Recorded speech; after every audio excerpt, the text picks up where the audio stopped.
All right, welcome back to the SuperCoach Nuff channel. And before you shut off this video, don't stress, it's not a fantasy Premier League video, but rather it's the Game 27 review for SuperCoach of 2023.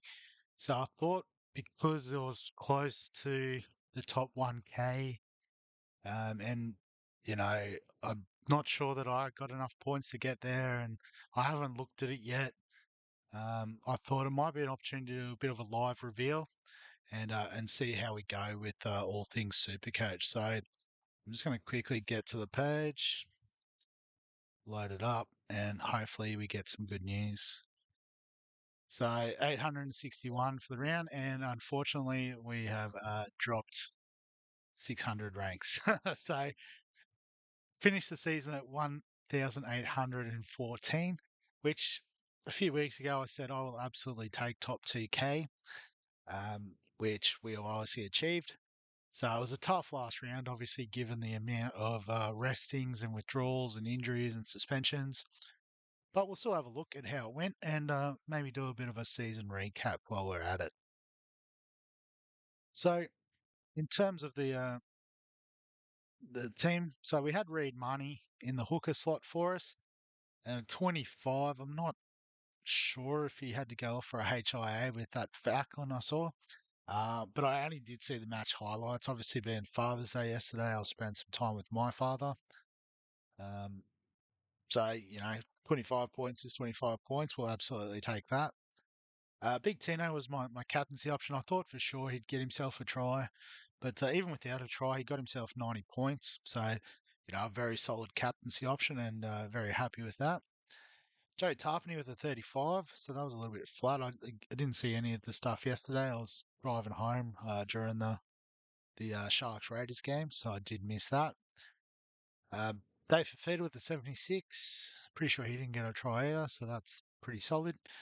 Nikora 47, Colin Matangi 45, Dan Russell 49. So some solid returns from my second rollers, but nothing spectacular. Nathan Cleary with a 149, so obviously should have captained him. That would have got us an extra 50 points. It'd be interesting to see how close that would have got us to the top 1K. We might even have a look at that in a minute. Jermaine Osako, he's been awesome all season, so 96. Marzu on par there with the 76.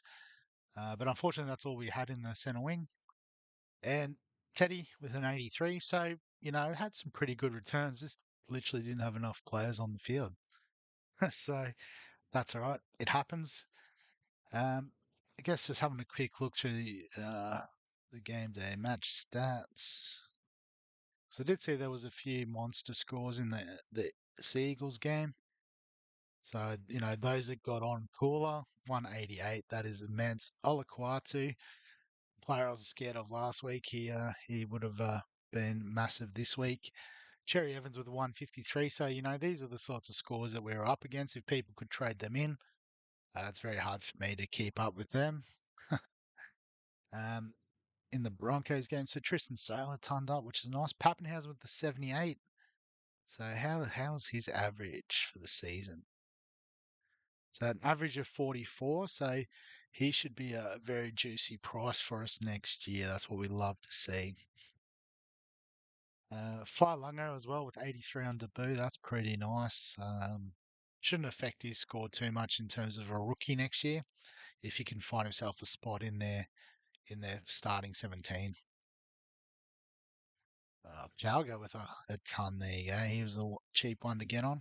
Was he not that cheap? Is he 440 or 460 rather? I can't add. Cam Murray, Damien Cook, very solid too. So if you held them through the bye, you were rewarded for that.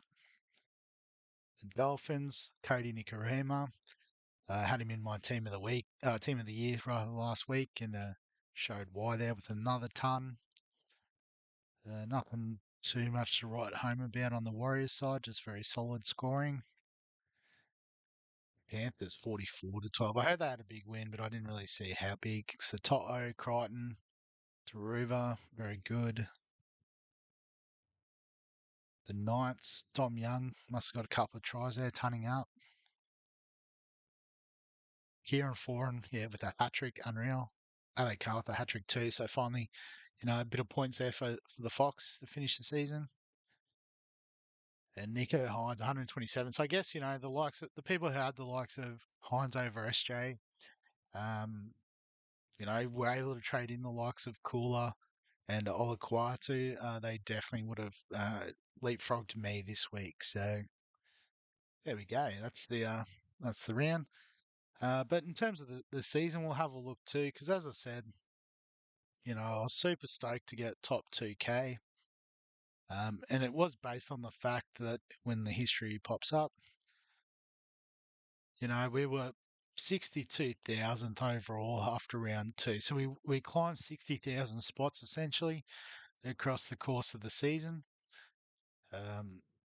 Yeah, so I guess just looking through, probably again, it was a very slow start. Those first three rounds, all outside the top 40K. A couple of 20K has got us up, and then a bit more of a dip. So I guess we had quite a few inconsistent picks at the start of the season. You can see even my league wins were pretty ordinary at the start of the year, but then it all sort of picked up after round 10, so leading into Origin 1. And just looking, I was very consistent with the trades too. So it looked like only once we did those few trades in round 10, which we'll look at, is when it all started to fire up and get into place. So a couple of top 10K finishes, another one there, the massive 38th round week in round 19. That's the best ever I've done in a single round, so loving that. And I think it was about then where I was like, well, we could be, top 2K. And so, crept up, little slip, crept up, got well up into it, and then a little slip at the end when we run out of trades. Um, yeah, so I guess as well, you do have the trade history here on the right hand side. So for those that aren't aware, you can go through. Um, and I guess, obviously the biggest issue for me, I know I started off slow and I said that some of my players were disappointing. Some of my picks were duds too, like the likes of Jeremiah Nanai, not really a workhorse type option. He had some good moments in the back end of the season, but definitely wasn't a starting pick. That's not going to come back now. Just refresh.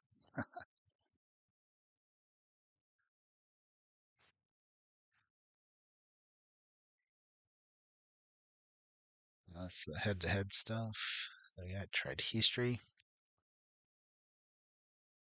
Yeah. So, and traded out Matt Burton for Adam Dewey as well. So, there was a couple of these trades where I traded out, traded back in. It's like, well, could have held the trade, but I also did get some value out of these trades, I'm pretty sure. Getting out of Tedesco, I think, was a good pick at the time, given how much he dipped at the start of the year, getting on Preston. Didn't start with him. Loomy. So that was the trade that did me, and that was before round one. I got out of Jackson Ford and I think Tyrell Sloan and got Loomy so I could get Trent Liero. They were both duds. Matt Dury, picked him over Bryce Cartwright. That was a wrong move. Adam Dewey unfortunately got injured. Couldn't do much about that. But got Schuster before he sort of dragged out his third game. Got out of Hopgood and then brought him back in eventually. So not a lot of great picks. Obviously, Hines was a forced one at the start of the year. Kiraz was a good pick, to be fair. So was Preston. WI Fidel I was happy with. Um, but then, yeah, like upgrading the Payne Haas is nice. Dream Buller was a great pick for us. Super cash cow in the middle of the season. Getting Manu and Garrick in then too is quite nice. But Khan Pereira got him out at good price. Uh, don't mean to keep clicking on these players. Just making everything slower. Here we go. We'll refresh again.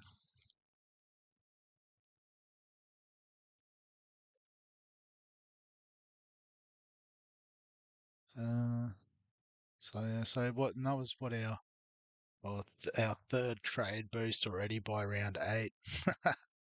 Burnt through them nice and quickly. Yeah, Jack Johns was a bit of a dud pick. Where me, Greg? That was unlucky. Cam Murray getting out of him at 670, I think was a good price to sell. I traded out Greg Marzu. There you go. Don't know what happened there. That was a interesting one. Obviously, to get Peachy in, I could have probably held, Lemuelu, but that's neither here nor there. Just is, yeah, getting Ponga at 500k. That's absolute value. Blake Wilson here was a solid grab for us. Got Big Tino and Tommy Trebojevic, and then had to sell him 2 weeks later. That's a bit flat, but again, unfortunate with injury. Yeah, so Kiro's back in after injury. Burton back in. The Bulldogs must have won this week or something. I got very excited there. Munro, he was a nice little cheap option at the end. Got Tedesco back. That was good. Dan Russell, so I only got him in round 22 and he climbed up about 200k. That's awesome. And then, yeah, traded Hines to get Cleary back in, which I think was the right move. But, it would have been nice if I had a few more trades here at the end to, definitely Burton this week would have been a nice keep. But, I just had to make sure I got those head-to-heads over the line. So, yeah, I guess the big takeaways from looking at those trades, it's always been, I've got to stop tinkering at the start of the season and coming up with dud picks. And then maybe just being a bit more patient on trading players in and out. Like there was Marzu. I mean, Kiraz was through injury that I traded him out. I don't know where I traded him out actually.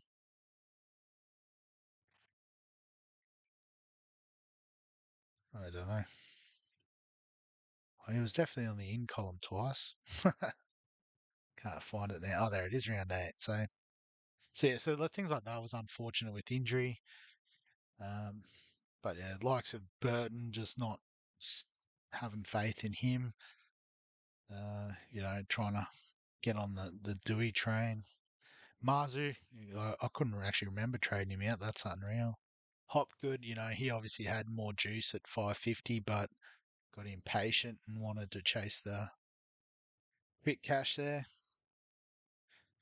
Um, yeah, so we'll try to be a bit more clever with it next year.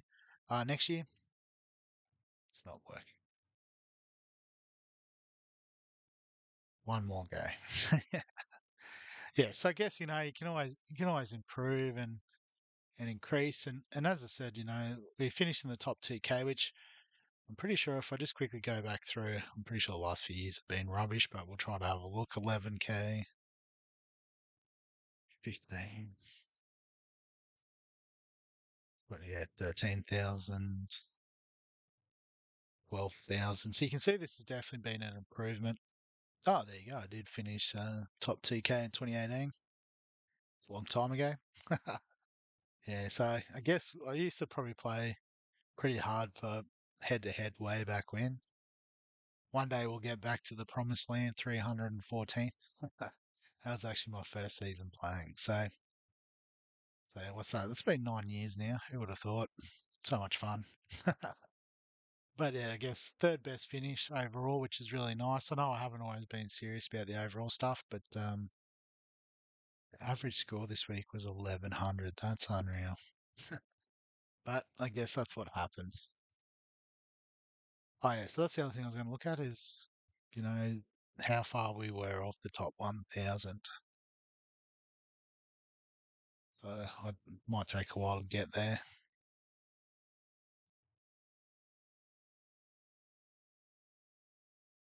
Scroll, scroll, scroll.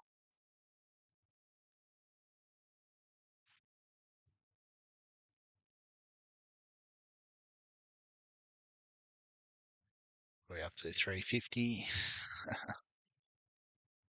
This makes for brilliant viewing, I'm sure. But yeah, I guess obviously, we'll still be doing some stuff over the summer, but definitely got some plans to improve the NRL SuperCoach content for next year. Maybe a little bit more thought and organisation into it. Look at maybe doing some like intro and outro type stuff, all that sort of stuff that makes it look good. Oh, we're getting close. Here we go. So 1,005. So equal. So I guess, well, so it's 32,279. And what were we? 32. Oh, no, wait, I want the home. So yeah, we were 32 something, weren't we?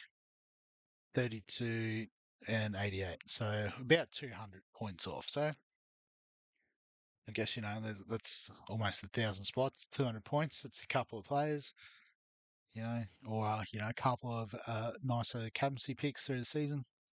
So no need to be too disappointed with that. Cool, but we'll wrap it up there for I guess the video and also for the season in terms of NRL. But as I said, we still got the fantasy Premier League stuff. NFL finally kicks off this weekend, so we'll be able to do a bit more of like the round reviews and stuff for NFL, which is pretty exciting. So keep around for that. Obviously, if that's the stuff you're interested in, as well as just the NRL, definitely feel free to subscribe to the channel, like the video, comment, all that sort of stuff as usual. But other than that, thanks for watching, and we'll catch you in the next one.